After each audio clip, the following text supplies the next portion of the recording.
There's a reason no one talks about what I saw that night, and if I disappear after posting this, you'll know why. I should have kept quiet. I should have swallowed the memories, buried them under the pile of half-forgotten nightmares and urban legends that circulate online like digital campfire stories. But this wasn't just another story. It wasn't some creepypasta written by a teenager to chase internet points. It was real, and it left scars that don't fade, even when the lights are on and the house is full of people. I can still hear it. That sound. The kind that doesn't just rattle your ears, but gnaws at your bones, like it was made for you and you alone. I thought I was safe. Screen between me and them, miles of cable and air between my room and theirs. But screens lie. Distance means nothing when they decide they want you. People joke about the dark web like it's an amusement park of the damned. Black markets, hackers, assassins for hire. You've probably heard the cliches, don't click the wrong link, or stay out of the red rooms. The kind of stuff your brain dismisses as online boogeyman warnings. Let me tell you something. The truth isn't just worse. It's hungrier.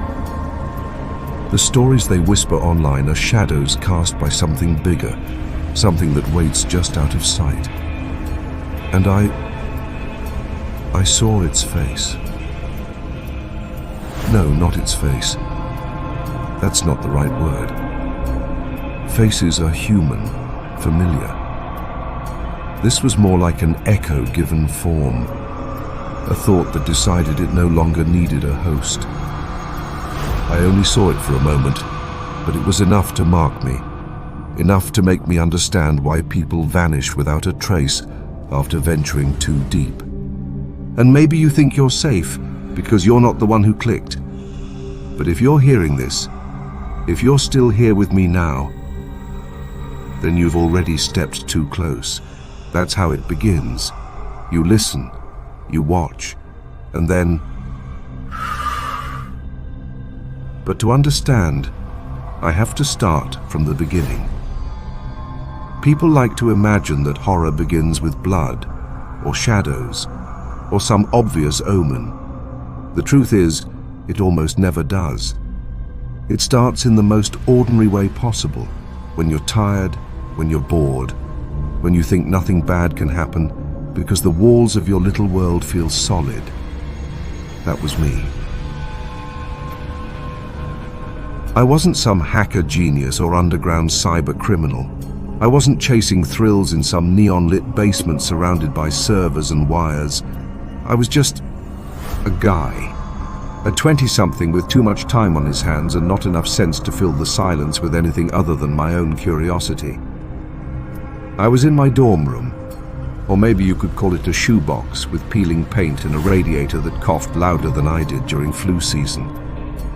My roommate had passed out hours earlier, earbuds still in, phone glowing faint blue against his pillow. I had the glow of my laptop screen, the half-dead desk lamp that flickered like it was trying to set the mood for a séance, and a bag of stale pretzels I was chewing out of sheer habit more than hunger. That's not the setup for a horror story, right? That's just life. I wish it had stayed that way. I'd been reading about the dark web for weeks. It wasn't exactly a new fascination. I'd seen the same headlines you have. Mysterious red rooms streamed live executions, teen vanishes. After accessing hidden marketplaces, dark web cult preys on curious college students. Half of it read like clickbait, the kind of stuff designed to scare you into telling your friends, "Dude, never go on tour." The other half, well, that was the problem. Some of it felt too detailed, too precise to be just rumor. And that's the itch that started under my skin. Was it all really just urban legend? I told myself I was going to debunk it. That's the line I fed to my own conscience. I'd grab a few screenshots, maybe post a snarky Reddit comment about how underwhelming it all was, and move on with my life. I wanted to prove to myself, to anyone, that the dark web wasn't this nightmare carnival people made it out to be.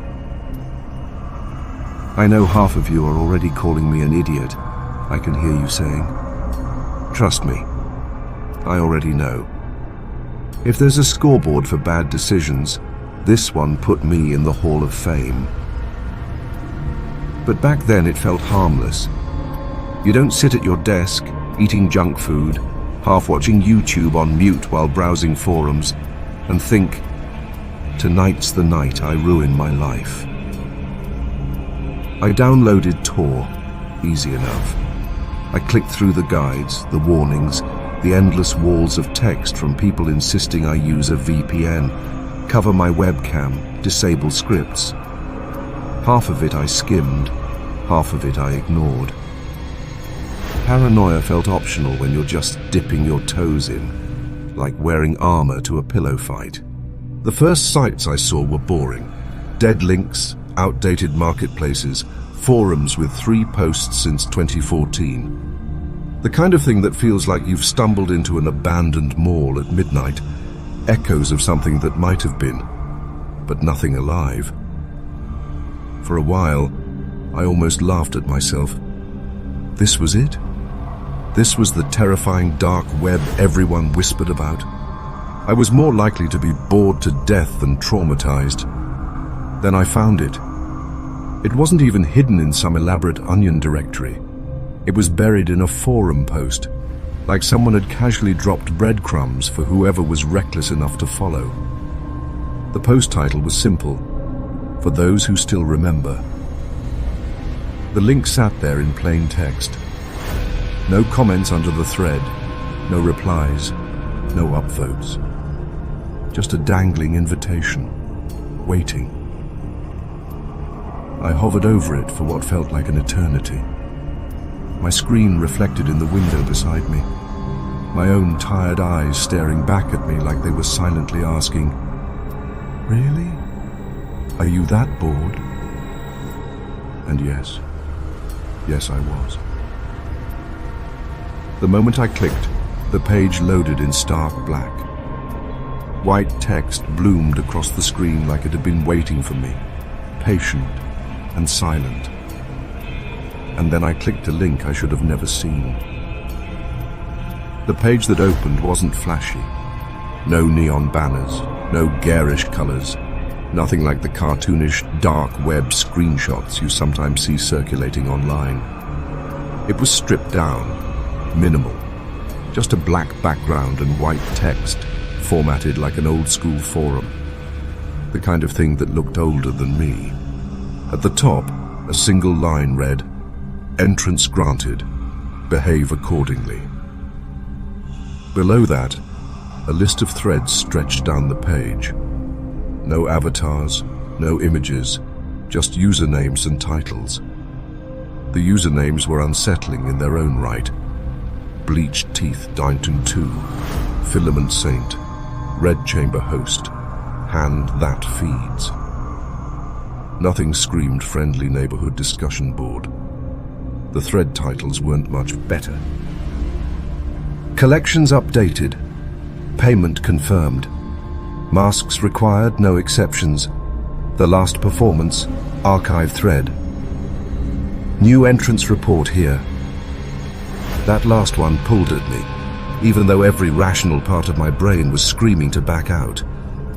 Curiosity, that damned itch again, pushed me forward. I clicked. Inside the thread, a chat window unfurled, like I'd stepped into a live conversation already in progress. The timestamps were seconds apart, meaning these people, if they were people, were active right then. Red Chamber Host. Confirm presence. Filament.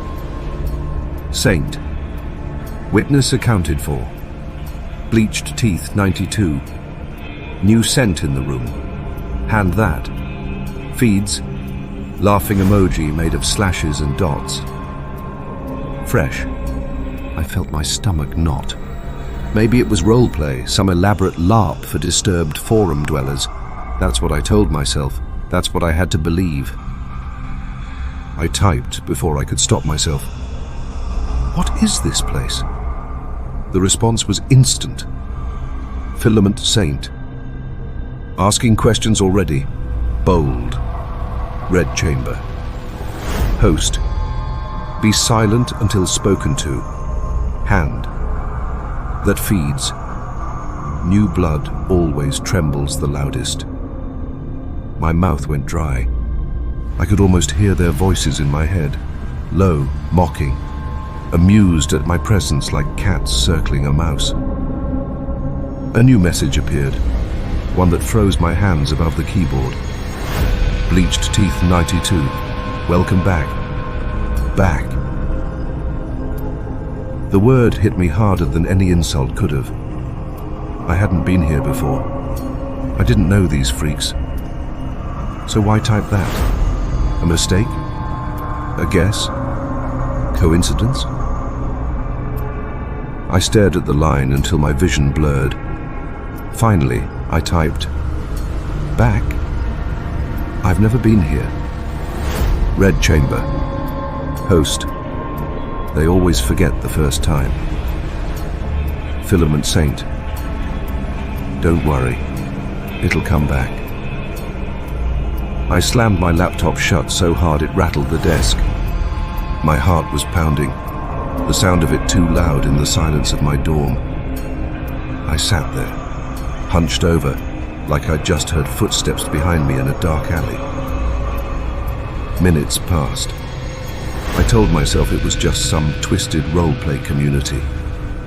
They were fishing for reactions, trying to scare new users into thinking they were caught in something bigger. Classic trolling. That had to be it. But my curiosity, that old parasite, wouldn't die.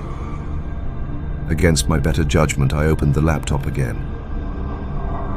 The chat had updated. More lines had been added while I was gone, like they'd known I'd return. Hand that feeds. Told you he'd look again. They always do. Bleached Teeth 92. Curiosity is the leash. Filament Saint. Sit. Watch. Obey. And then, a block of text appeared in red, different from the others. A rule post, maybe, or a manifesto. Rules for entrance. Do not speak unless permitted. Do not close the stream once opened. Do not look away when addressed. If chosen, do not resist. Below the rules, a final line. Failure to comply is not survivable. I wanted to laugh it off, I really did.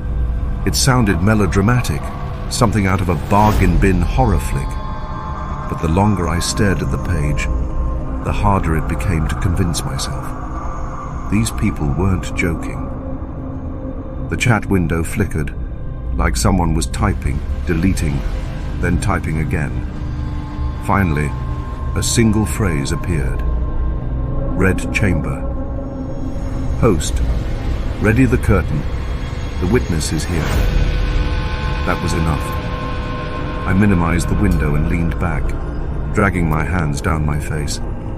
My throat was dry, my palms slick. I should have left right then, uninstalled everything, and gone back to watching dumb videos until sunrise.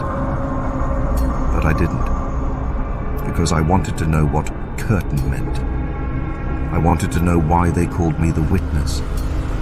And maybe, just maybe, I wanted to know why they said, welcome back. That was when I realized I wasn't just watching them, they were watching me. At first, I thought it was just another thread, another wall of text buried in the endless scroll of this bizarre forum. But the page that loaded wasn't text, it was video. The stream stuttered to life like an old VHS tape, grainy, shaky, the kind of low resolution that made everything look like a ghost. For a moment it was nothing but a dimly lit room. A single bare bulb swung lazily overhead, casting shadows that stretched and shrank with each swing. The chat lit up immediately. Hand that feeds. Curtain rises. Bleached. Teeth time 2. Finally. Filament. Saint. Witness. Do not blink. I leaned closer to the screen, my breath fogging against the laptop. The camera tilted downward, but whatever was in the frame was just out of view. Something bound, something shifting. The noises were faint, breathing, maybe scraping. A muffled sound that might have been a whimper, or maybe just the camera microphone crackling. I told myself this was fake. It had to be. Some ARG, some elaborate scare game meant to trick gullible idiots like me. That's what the rational voice inside me screamed. But the other voice, the one I couldn't drown out, whispered, "What if it's not?" The chat kept scrolling, rapid-fire messages, usernames morphing into a blur. Red chamber. Host. Silence. Witness must see. User unknown, deleted, filament. Saint, show the hands. The camera adjusted, jarring and unsteady. My stomach lurched. The figure in the chair had wrists bound tightly with duct tape. Their fingers twitched weakly, trembling against the restraints. The sound I heard wasn't static. It was breathing. Real, panicked breathing. I could feel my pulse in my throat. My first instinct was to close the laptop, to slam it shut and never open it again. But then the chat addressed me. Bleached teeth to 2. Don't look away. We're watching. I froze. They couldn't mean me. They didn't know me. But the timing was too perfect. Too pointed. I typed with shaking hands. "This is fake. You're trying to scare me." The reply came instantly. Filament Saint. "Then why do your hands shake, witness?" I jerked back from the keyboard, staring at the screen like it had bitten me. My hands were shaking. They couldn't see that. They couldn't. Right? The figure in the chair let out a muffled cry. The camera zoomed, struggling to focus. My eyes caught on something in the background of the stream. On a shelf behind the chair was a plain, ordinary object. A blue mug with a chipped handle. It was the same mug sitting on my desk. I knocked it over in shock, the sound clattering through my room. On screen, the mug in the stream wobbled too, as if mocking me. The chat exploded.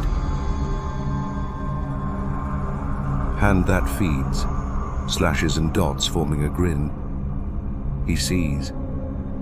Red chamber. Host. Curtain narrows. Bleached teeth, chapter 2. Welcome home. No, I whispered out loud, my voice thin and dry. That's not possible. That's not... The camera angle changed again. It was abrupt, like someone had cut to a different feed. The new view showed a closer look at the chair, but my eyes darted to the corner of the frame. I couldn't help it. There it was, my desk. My desk with its crooked lamp, its pile of pretzels, its open notebook. I couldn't breathe. This wasn't just a recording. This wasn't some distant nightmare happening to someone else. This was here. This was me. Okay, I muttered, backing away from the screen. Okay, this is a trick. Some kind of, I don't know, a hack. You're spoofing my camera, that's all. I scrambled to cover my webcam with my thumb, with tape, anything. The chat scrolled faster, like they were laughing. Filament. Saint. Cover your eyes if it helps. We still see. Hand that feeds. Laughing emoji. Witness trembles the loudest. Red chamber. Host. Quiet. The moment approaches. The feed flickered. static chewing at the corners of the image. The figure in the chair lifted its head. For the first time, I saw its face. It was blurred, warped, as if reality itself refused to let me see clearly. But there was one detail I couldn't mistake. The hoodie. A faded grey hoodie with a stain near the collar. It was mine. I stumbled back so fast I nearly toppled the chair.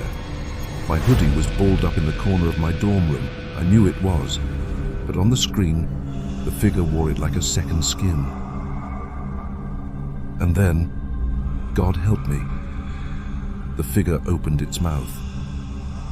The sound that came out wasn't human. It was static, feedback, the shriek of a modem connecting in the dead of night. But layered beneath it, faint as a whisper, was a word. My name. The chat went wild. Bleached teeth. Yes. Yes. Finally. Filament. Saint. Witness hears himself. Red chamber host. Curtain complete. I clutched the edges of my desk, knuckles white. Hours earlier, I'd been sitting in this same spot, eating stale pretzels, bored out of my mind. Now I was watching strangers laugh at my terror, watching a stream that blurred the line between my reality and theirs, until I couldn't tell which side of the screen I belonged on. And the worst part? This wasn't even the end. Not even close. Because something worse was waiting, just off camera, something I can't even bring myself to describe yet. Not because I don't remember, but because part of me still hopes you'll stop listening before I say it. That was the moment I should have closed my laptop. But I didn't. The rest of the night didn't feel like it belonged to me. My room, the same place where I'd wasted hundreds of evenings eating junk and binging YouTube, had shifted. Every shadow felt staged, every creak rehearsed, like my apartment had been prepped as the set of someone else's show. At first I told myself it was sleep deprivation. I hadn't blinked away from that cursed stream until nearly 4 in the morning. When I finally shut the laptop, my eyes stung and my head throbbed. I lay in bed, but the glow of the monitor burned behind my eyelids. The chat still scrolled in my skull. Welcome back. Welcome back. Welcome back. I don't remember falling asleep. I only remember waking up to the sound. A knock. Not even a knock. More like a polite tap, tap, tap at the front door. I froze in bed, staring at the ceiling. I don't usually get visitors, and no one sane shows up at 6:30 in the morning.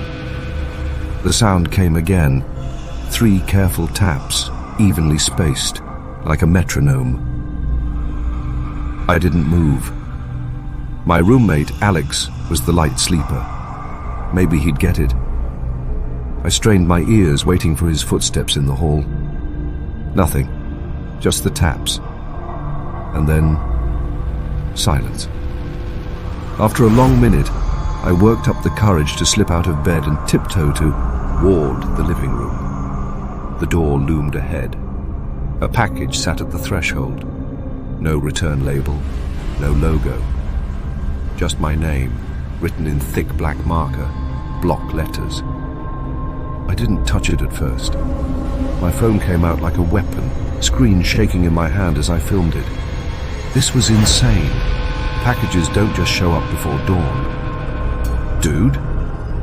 Alex's voice startled me from behind. He was rubbing sleep from his eyes, hair sticking out at all angles.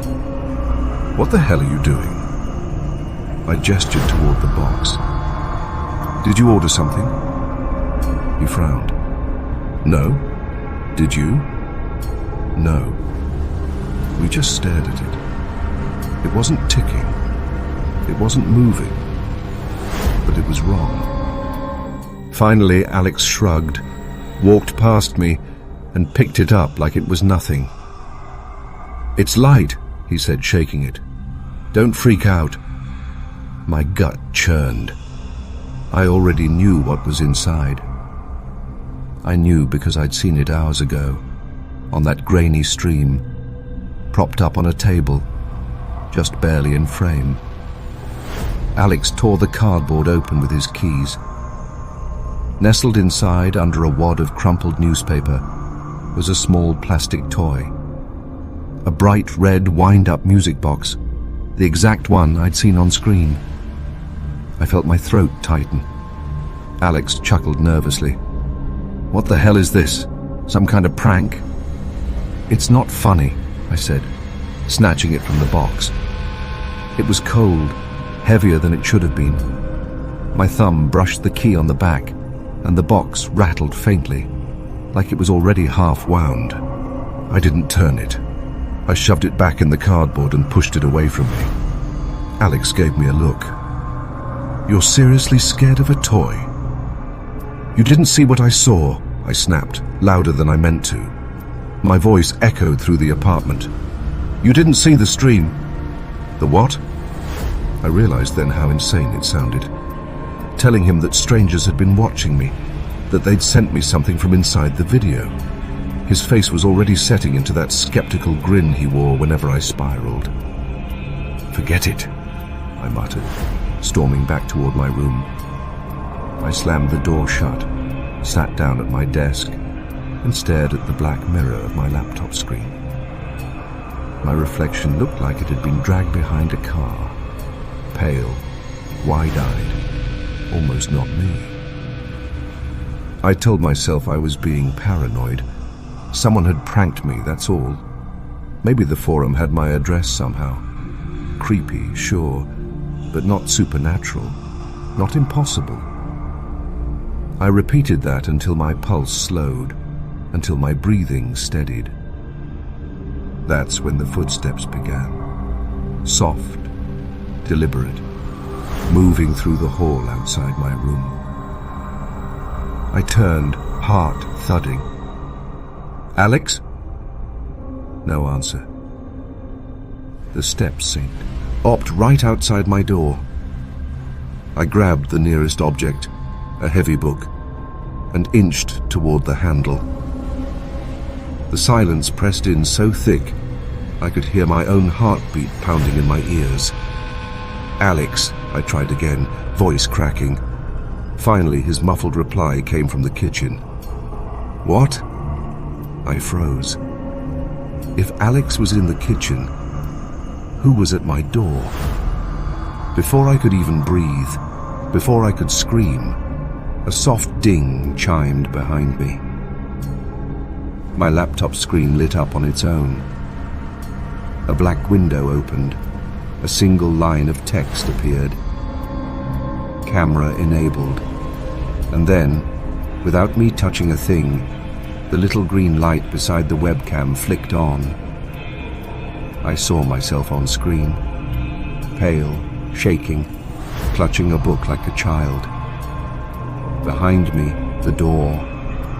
Behind the door, a shadow moving. I couldn't tell if it was inside the room or outside. And the chat began to fill the screen. "Meat Clock 99. There he is. Empty grin. Look at him. Shake. Garden feed. Don't let him leave." I slammed the laptop shut. My hands were trembling so hard I nearly dropped it. The room was silent again, except for the ringing in my ears. But the laptop was still warm on my desk. The green light still glowed through the crack in the lid. They weren't just watching anymore. They were here. And then, the camera on my laptop turned on by itself. The shadow behind the door, the mysterious package, the chat, all point toward a larger conspiracy beginning to unravel. I used to think horror lived in the cracks of the internet, in the glitchy images, the cursed videos, the creepypastas shared at 2 a.m. on forums that shouldn't exist anymore, stories meant to be consumed and discarded. like fast food for insomniacs. But now I know those stories weren't fiction. They were field reports, warnings, and I ignored them. The box from the last section sat in the corner of my room like a tumor. I didn't throw it away. I couldn't. Inside, the object I'd seen in the stream, a cracked porcelain mask, waited like it was breathing. I kept telling myself I should smash it, burn it, do something. But whenever I tried to act, my chest tightened. My hands wouldn't move. It was as if the mask had me on a leash. And that's when they contacted me. The message. It came through the same stream, though the chat window looked different now. Gone were the username spamming skull emojis and "do it, bro." Instead, a single line scrolled across the bottom of the screen like a news ticker. "We've been waiting for you."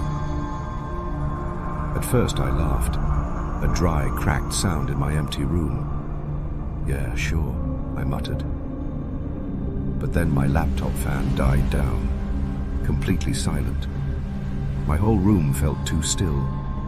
The text glowed sharper, as if the screen itself was leaning toward me. More words appeared.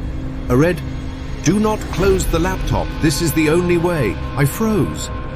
My instinct screamed to slam the lid shut, but I remembered the last time I'd thought about leaving, the night the stream had shifted and shown my room from another angle. My choice back then had been an illusion. So I stayed. The history lesson. The stream flickered, replacing my reflection with grainy video.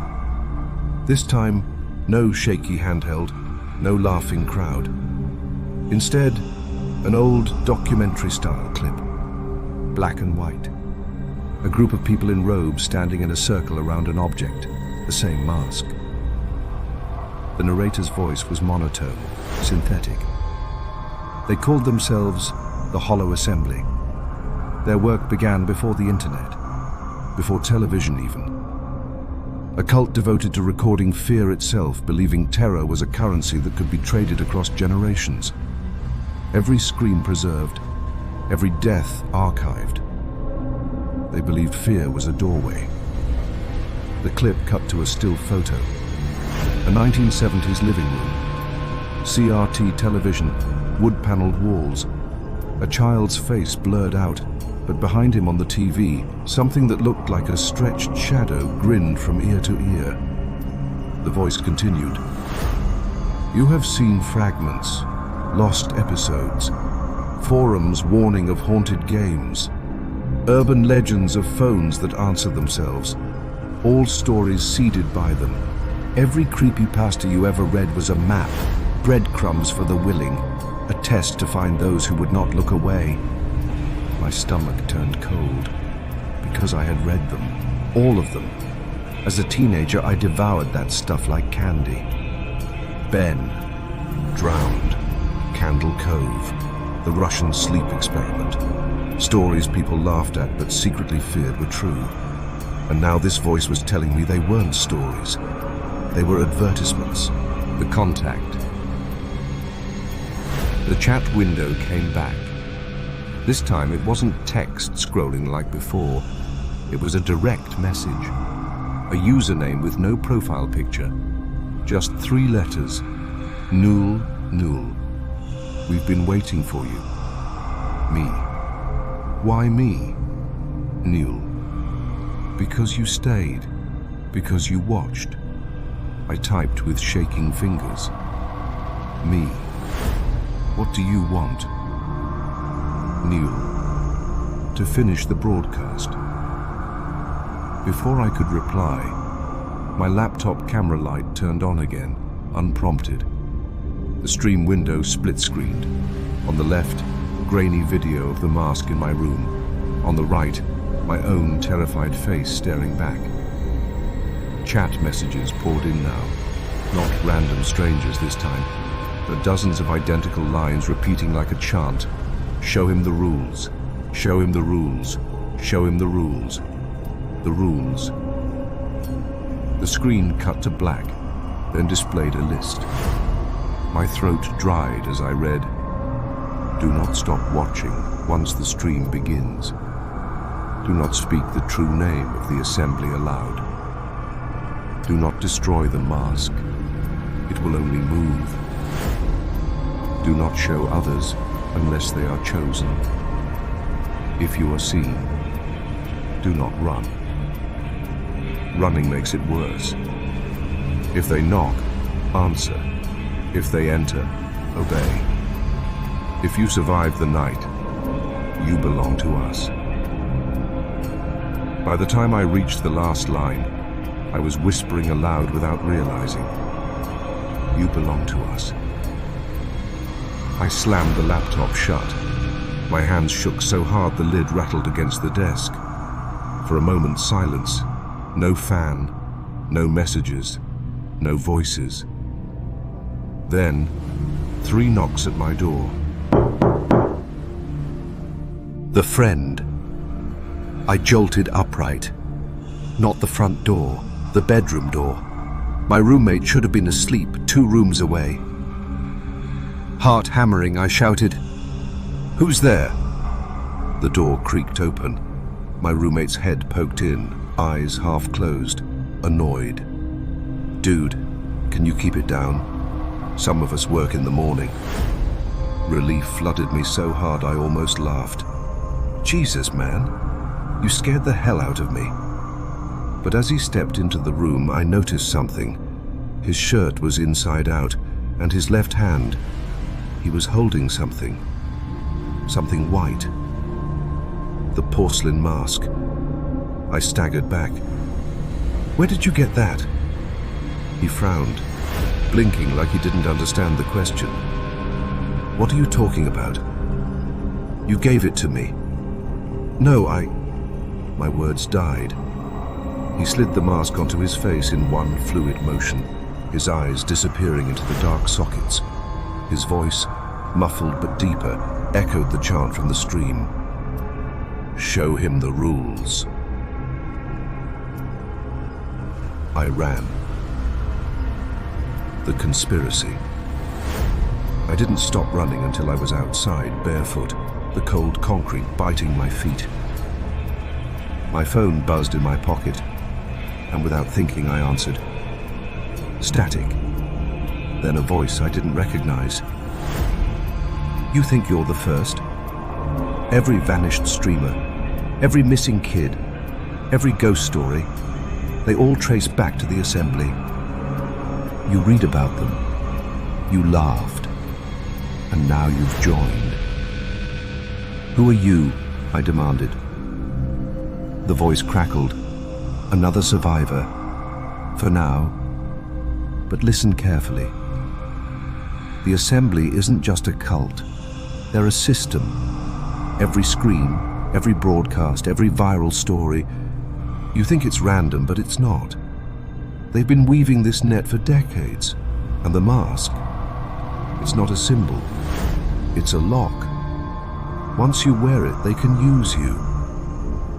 I clutched the phone so hard my knuckles ached. How do I stop it? A pause, then almost a whisper. "You don't. You only choose the role you'll play." Click. The line went dead. Meta layer. That's when I understood why all those creepypasta stories had the same ending. Vague warnings, missing narrators. This might be my last post. They weren't cliches, they were protocols.